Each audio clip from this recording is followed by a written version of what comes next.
आकाशवाणी मुंबई. रश्मी पाटकर प्रादेशिक बातम्या देत आहे. ठळक बातम्या. क्रांतीसूर्य महात्मा ज्योतिबा फुले आणि क्रांतीज्योती सावित्रीबाई फुले यांना भारतरत्न देण्याची शिफारस करण्याचा ठराव विधानसभेत एकमतानं मंजूर. विधानसभेत आज अंतिम आठवडा प्रस्तावावर चर्चा सुरू. उपमुख्यमंत्री एकनाथ शिंदे यांच्याबद्दलच्या टिप्पणी प्रकरणी कुणाल कामरा विरोधात FIR दाखल. तोडफोड प्रकरणी 11 जणांना अटक. आणि IPL क्रिकेटमध्ये आज दिल्ली कॅपिटल्स संघाचा सामना लखनौ सुपर जायंट्सबरोबर होणार. क्रांतीसूर्य महात्मा ज्योतिबा फुले आणि क्रांतीज्योती सावित्रीबाई फुले यांना भारतरत्न देण्याची शिफारस केंद्र शासनाकडे करण्याचा ठराव आज विधानसभेत एकमतानं मंजूर झाला. राजशिष्टाचार मंत्री जयकुमार रावल यांनी मांडलेला हा ठराव एकमताने मंजूर झाला. उपमुख्यमंत्री एकनाथ शिंदे यांना जगद्गुरू संत श्री तुकाराम महाराज पुरस्कार मिळाल्याबद्दल त्यांचं अभिनंदन करणारा ठरावही आज विधानसभेत मंजूर झाला. विधानसभेत आज अंतिम आठवडा प्रस्तावावर चर्चा सुरू झाली. राज्यात जातीधर्माच्या आधारे अस्वस्थता निर्माण करण्याचा प्रयत्न होत असल्याची टीका राष्ट्रवादी काँग्रेस शरदचंद्र पवार पक्षाचे जितेंद्र आव्हाड यांनी चर्चेला सुरुवात करताना केली. कायदा सुव्यवस्थेचा गंभीर प्रश्न निर्माण झाला आहे, याकडे सरकारनं लक्ष द्यावं, महाराष्ट्राला संपवू नये असं ते म्हणाले. औरंगजेबाची कबर उखडून छत्रपती शिवाजी महाराजांचा इतिहास पुसण्याचा प्रयत्न करू नका. महाराजांच्या सोबत अनेक मुस्लिम मावळे काम करत होते हे लक्षात घ्या. या मुद्द्याला जातीय रंग देण्याचा प्रयत्न करू नका असं आवाहन त्यांनी केलं. यावेळी त्यांनी जनसुरक्षा कायद्याला विरोध केला. हा कायदा टाळापेक्षा भयंकर आहे आणि राज्याला संपवणारा आहे असं ते म्हणाले. नर्सिंग कॉलेज मंजूर करण्याच्या नावाखाली राज्यात 4,000 कोटी रुपयांचा घोटाळा झाला असल्याचा आरोप त्यांनी केला. विधानसभा उपाध्यक्षपदाची निवडणूक 26 मार्च रोजी होणार असल्याची घोषणा विधानसभा अध्यक्ष राहुल नार्वेकर यांनी आज विधानसभेत केली. यासाठी उद्या दुपारी 12 वाजेपर्यंत विधानसभा सचिवांकडे अर्ज जमा करता येतील असं त्यांनी सांगितलं. 26 मार्चला सकाळी 11 वाजेपर्यंत अर्ज मागे घेता येतील. अधिवेशनाचे शेवटचे 2 दिवस उरले असल्याने संख्याबळ न पाहता विधानसभेत विरोधी पक्षनेत्याची नेमणूक करावी अशी मागणी काँग्रेस विधिमंडळ नेते विजय वडेट्टीवार यांनी केली. विधानसभेचे कामकाज एकतर्फी होऊ नये याकरता अशी नेमणूक करण्याचा अधिकार अध्यक्षांना आहे, त्यामुळे त्यांनी निर्णय घ्यावा असं वडेट्टीवार म्हणाले.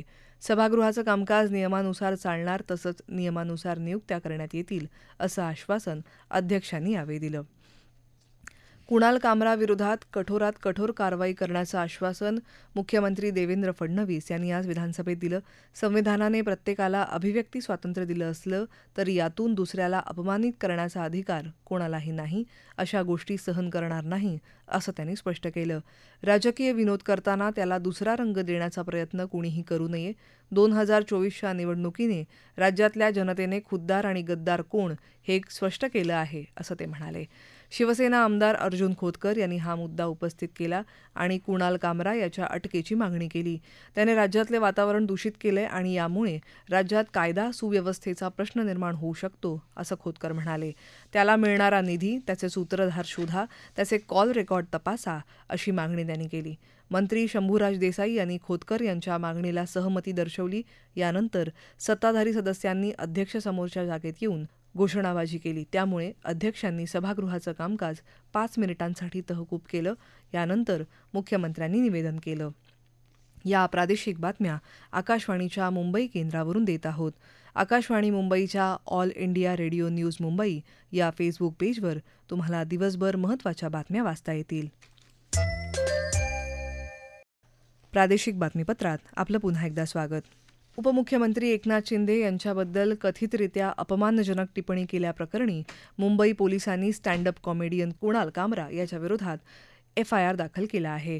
तसंच या कार्यक्रमाचं चित्रीकरण ज्या स्टुडिओत झालं त्या स्टुडिओची आणि हा स्टुडिओ असलेल्या हॉटेलची तोडफोड करणाऱ्या 40 शिवसेना कार्यकर्त्यांविरुद्धही पोलिसांनी तक्रार नोंदवून घेतली आहे. दरम्यान शिवसेना कार्यकर्ता राहुल कनालसह 11 जणांना पोलिसांनी तोडफोड प्रकरणी अटक केली आहे. कर्नाटकात सरकारी कंत्राटांमध्ये मुस्लिमांसाठी आरक्षण ठेवल्याच्या निषेधात भाजपा सदस्यांनी संसदेच्या दोन्ही सभागृहांमध्ये गदारोळ केला. राज्यसभेत कामकाज सुरू होताच सत्ताधारी भाजपा सदस्यांनी या मुद्द्यावरून घोषणा द्यायला सुरुवात केली. या आरक्षणासंदर्भात संविधानात बदल करण्याविषयी कर्नाटकचे उपमुख्यमंत्री DK शिवकुमार यांनी केलेल्या टिप्पणीचा मुद्दा संसदीय कार्यमंत्री किरेन रिजिजू यांनी उपस्थित केला. एका विशिष्ट अल्पसंख्य समाजासाठी संविधानातल्या तरतुदी बदलण्याची भाषा करून काँग्रेसने संविधानाचा अपमान केला असल्याचा आरोप त्यांनी केला. तसंच डी.के. शिवकुमार यांच्या राजीनाम्याची मागणी केली. विरोधी पक्षनेते मल्लिकार्जुन खरगे यांनी यावर सांगितलं की डॉक्टर बाबासाहेब आंबेडकर यांनी लिहिलेली राज्यघटना कोणीही बदलू शकत नाही आणि आरक्षण पद्धतीही कोणी संपवू शकत नाही. भाजपा संविधानाला कमी लेखत असल्याचा आरोप त्यांनी केला. आरोप प्रत्यारोप तसंच घोषणा प्रतिघोषणा चालूच राहिल्यानं अध्यक्ष जगदीप धनखड यांनी दुपारी 2 वाजेपर्यंत कामकाज तहकूब केलं.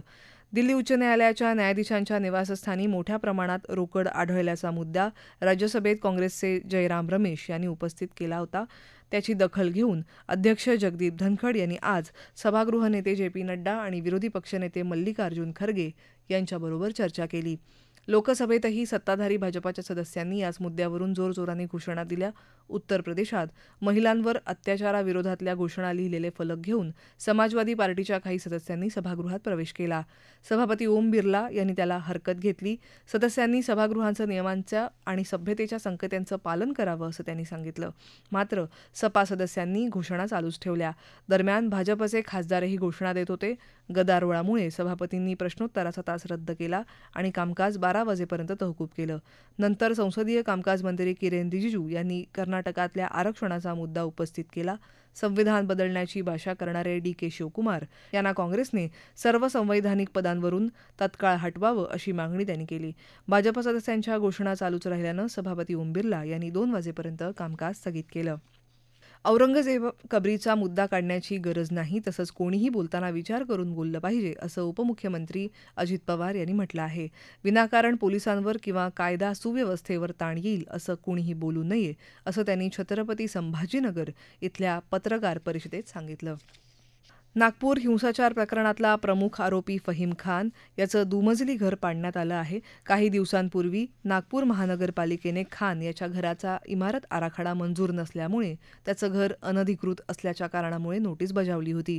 आज सकाळी पालिकेने खानच्या घरावर कारवाई केली. या संपूर्ण परिसरात पोलिसांचा कडक बंदोबस्त ठेवण्यात आला होता. 17 मार्च रोजी औरंगजेबाच्या कबरीसंदर्भात पसरलेल्या अफवेमुळे हिंसाचार झाला होता. या हिंसाचारात 100हून जास्त जणांना अटक करण्यात आली असून फहीम या प्रकरणाचा मुख्य आरोपी आहे. क्रिएट इन इंडिया उपक्रमाचा भाग असणाऱ्या वेव्ह 2025 अंतर्गत उद्या नागपूरमध्ये वेव्ज ॲनिमे आणि मँगा अर्थात वॅम स्पर्धा आयोजित करण्यात येणार आहे. नागपूरमध्ये जी.एच. रायसोनी कॉलेजमध्ये सकाळी 9 ते संध्याकाळी 6 वाजेपर्यंत हा कार्यक्रम होईल. या कार्यक्रमात अनेक प्रतिभावान ॲनिमेटर आणि आशय निर्माते सहभागी होतील. यात जपानी शैलीतल्या मँगा, डिजिटल कॉमिक्स, वेबटून, जपानी शैलीतलं ॲनिमेशन असलेलं ॲनिमे आणि कॉस्प्ले असे विभाग असतील. या स्पर्धेव्यतिरिक्त भारतातल्या उदयोन्मुख ॲनिमेशन व्यवसायाबद्दलची माहितीची देवाणघेवाण होणार आहे. IPL क्रिकेटमध्ये आज दिल्ली कॅपिटल्स संघाचा सामना लखनौ सुपर जायंट्सबरोबर होणार आहे. विशाखापट्टणम इथल्या डॉ. राजशेखर रेड्डी क्रिकेट स्टेडियममध्ये हा सामना आज संध्याकाळी 7:30 वाजता सुरू होईल.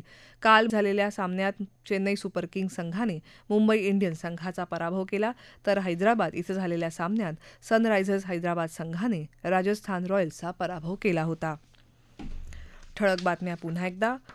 क्रांतीसूर्य महात्मा ज्योतिबा फुले आणि क्रांतीज्योती सावित्रीबाई फुले यांना भारतरत्न देण्याची शिफारस करण्याचा ठराव विधानसभेत एकमताने मंजूर. विधानसभेत आज अंतिम आठवडा प्रस्तावावर चर्चा सुरू. उपमुख्यमंत्री एकनाथ शिंदे यांच्याबद्दलच्या टिप्पणी प्रकरणी कुणाल कामराविरोधात FIR दाखल. तोडफोड प्रकरणी 11 जणांना अटक. आणि IPL क्रिकेटमध्ये आज दिल्ली कॅपिटल्स संघाचा सामना लखनौ सुपर जायंट्सबरोबर होणार. याबरोबरच आकाशवाणी मुंबई केंद्रावरचं हे प्रादेशिक बातमीपत्र संपलं. संध्याकाळी 5 वाजता ऐकूया आकाशवाणी मुंबईचं पुढचं बातमीपत्र. नमस्कार.